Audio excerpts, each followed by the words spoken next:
Blech. We know that Glenn Danzig is a lot of things, guys. He is a lot of things. He's a musician. He's a singer. He's a songwriter. He plays guitar, bass, drums. He plays the piano. He's a composer. He is a writer. He is a director. He is an actor. He was a record label owner and runner. He's a graphic artist. He's a photographer.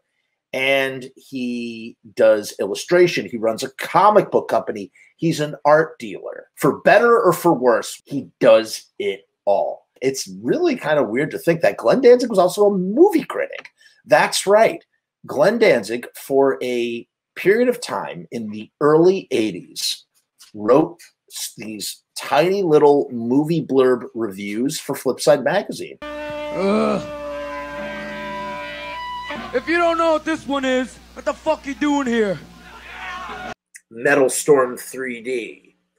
A feeble attempt to cash in on the popularity of the Road Warrior. Good 3D, but the story is just so thin and boring, and it just drags. The war vehicles and battle gear are so phony looking. Fuck, this film really doesn't make it at all. What is missing in this movie is the heart and realism and the believability that made The Road Warrior such a great epic. The reason I compare Metalstorm to The Road Warrior is because it's such a blatant rip, complete with look-alike Mad Max, that was obviously made only for one reason. Money. See, that's what happened after Mad Max. Really Mad Max. It was Mad Max and it was also The Road Warrior.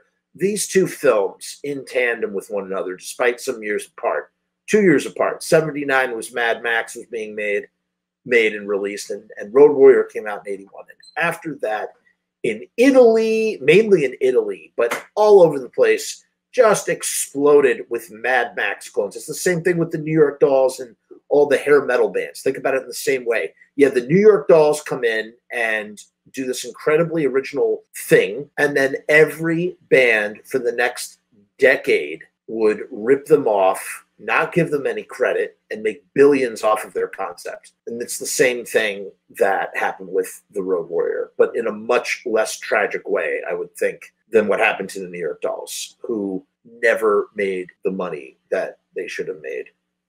America. Pod says, what does Pod say? The Dolls was one of the most underrated and underappreciated bands ever. Could not agree more. And it's a crime that the Dolls are not in the Rock and Roll Hall of Fame. It's a crime that they had to wait to even be nominated. They had to wait for Sylvain to die in order to be nominated. What an insult to the memory of Sylvain. You should have lived to see it. And that's it.